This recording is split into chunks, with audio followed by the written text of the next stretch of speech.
ऋषि बोले ओ राजन,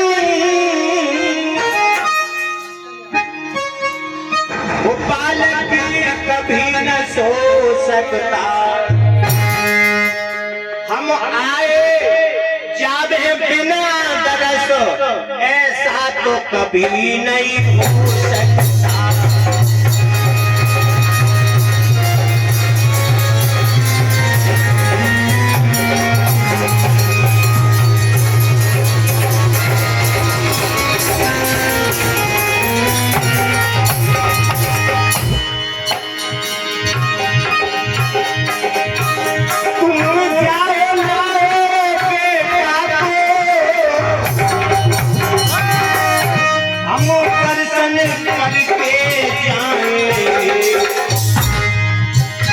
क्या लक्षण है उस बेटा के, हम चिंतन सब बतलाए।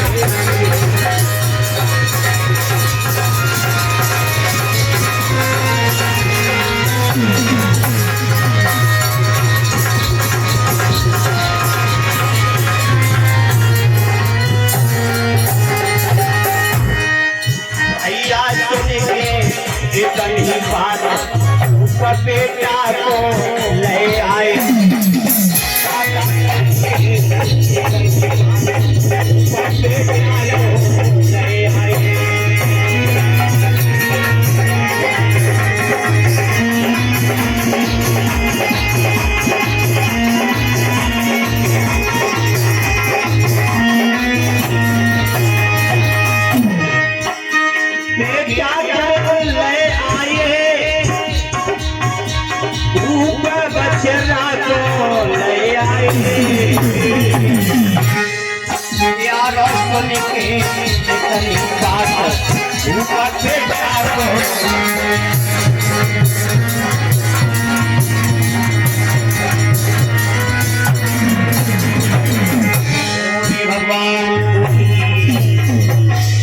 आज महाराज संत जी की बात को सुनकर के गए तो देखा क्या है, बेटा जाग रहा है और आकर के आज संत जी की गोदी में देने लगे। लीजिए महाराज, आपकी बात सत्य है।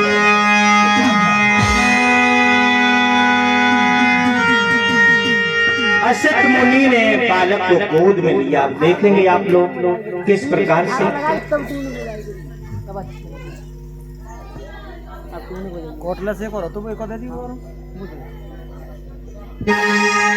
उस बालक को संत जी अच्छी तरीके से देख रहे हैं,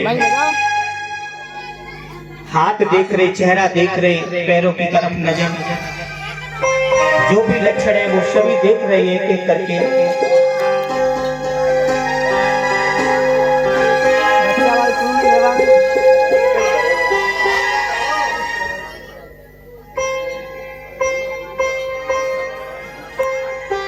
राजन कहिए प्रभु, बताइए बताइए। ये बालक जो आपका पुत्र बनके जिसने जन्म लिया है, ये बालक बहुत ही विलक्षण शक्ति वाला है।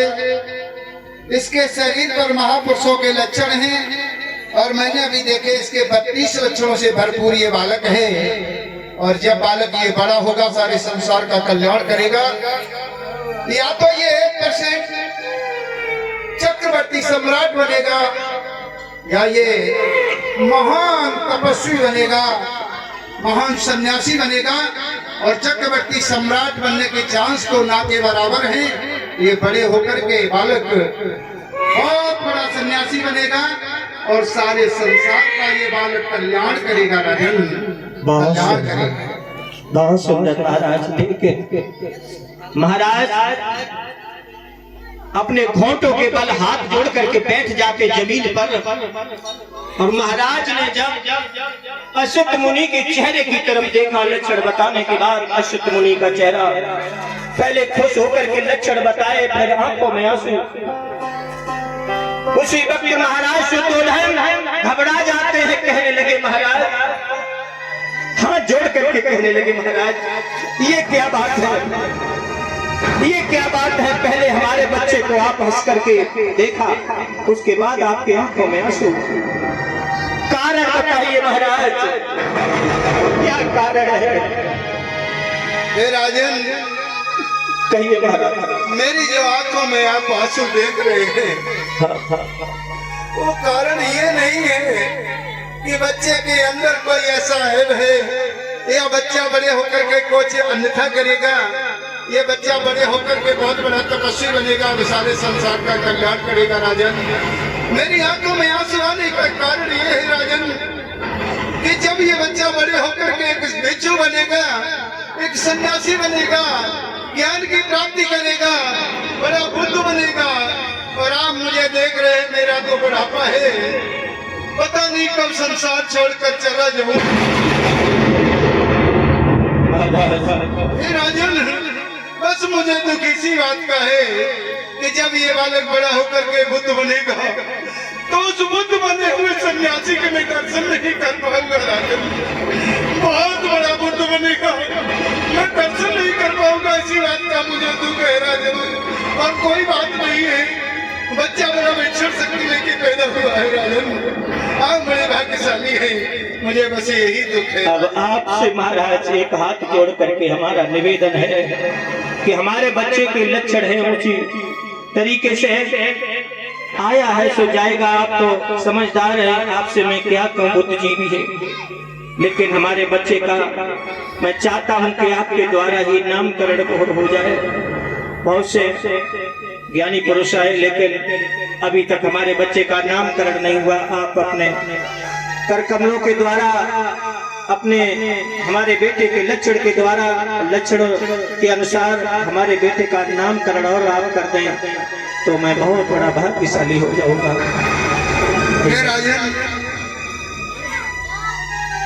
ये बालक कल्याण करेगा, और यहाँ तक के मानव का जो भी जीवन मिला है, सबको जो मानव जीवन मिलता है, उस मानव के जीवन का ये अर्थ सिद्ध करेगा कि मानव जीवन का आखिर अर्थ क्या होता है, किस तरह से मानव को जीवन में रहना चाहिए, क्या अर्थ है मानव जीवन का।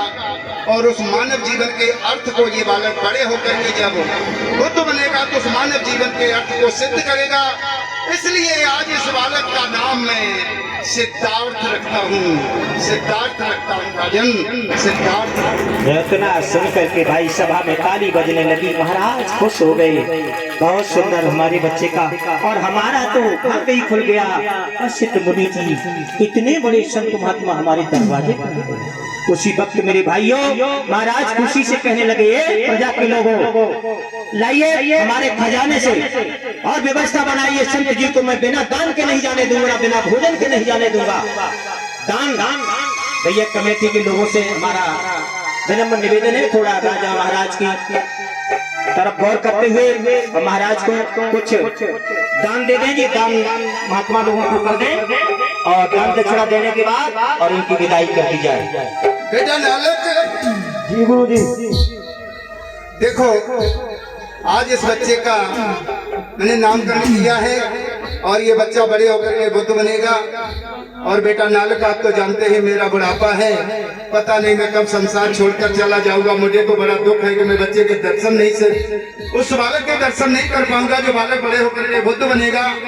तुम्हारी अभी नई उम्र है, तुम अभी नौजवान हो, जब ये बालक बुद्धत्व की प्राप्ति करे और ज्ञान की प्राप्ति करे, सारे संसार का कल्याण करे, तो बुद्ध बने हुए बालक के दर्शन तुम जरूर आना नालक, तुम जरूर आना बेटा। जरूर आएंगे, आ जाए भैया। महाराज शुद्धोदन को कुछ दान दे दो, और ये महाराज संत जी को दान दे दें, आ जाएंगे भैया। दान तो कोई भी कर सकता है, और ऐसी खुशी में और हम लोगों का जो भी आपकी हार्दिक इच्छा, ऐसा नहीं है कि कोई उसमें बाउंडेशन नहीं है, ये मान सम्मान होता है।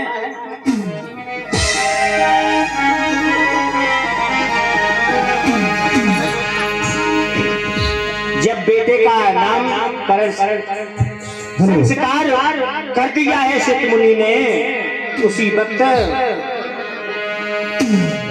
महाराज खुशी भय भारी है, संत को दान लुटाई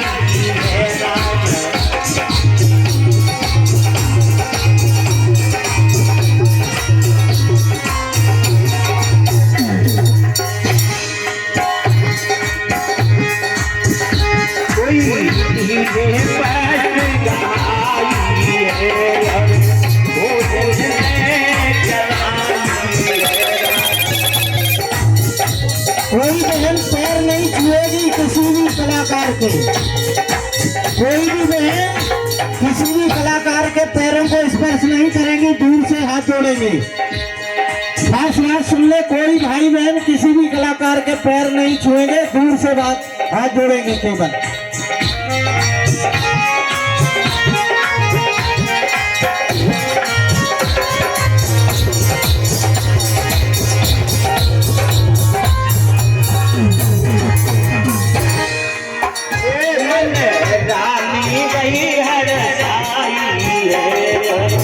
खुशियाँ में छाई रे राधा।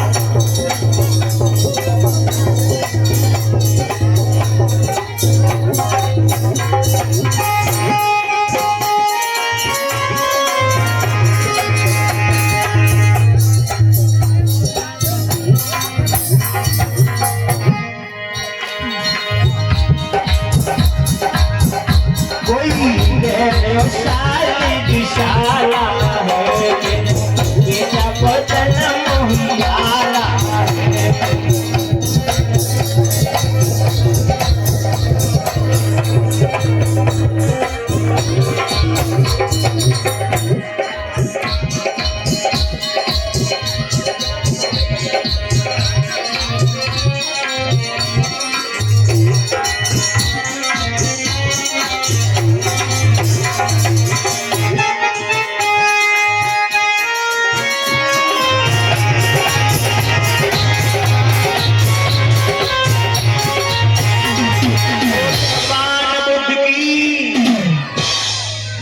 बाबा साहब की, बोले सभी महापुरुषों की। आज देखिए तरह तरह से खुशियां मनाई जा रही हैं। बेटे का नामकरण संस्कार हुआ, बालक का नाम सिद्धार्थ रखा गया। आज महाराज ने इसको असित मुनि जी को और उनके जो शिष्य थे नालक जी को दान लुटाया है। भोजन वस्त्र आदि दान में देने के बाद मेरे भाइयों टॉफी जे अभी आप नहीं फेंकनी, अभी बाबा साहब का जन्म होगा तब टॉफी फेंकी जाएगी, अभी नहीं, अब बहुत हो गया।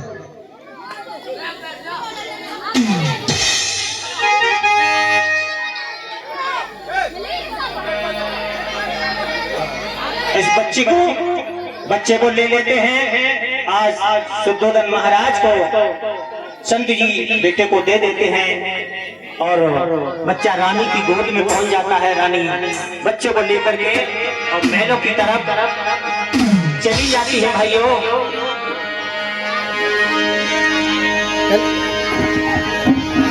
तुम्हें लोगों ने पदार्थ तो दे दो।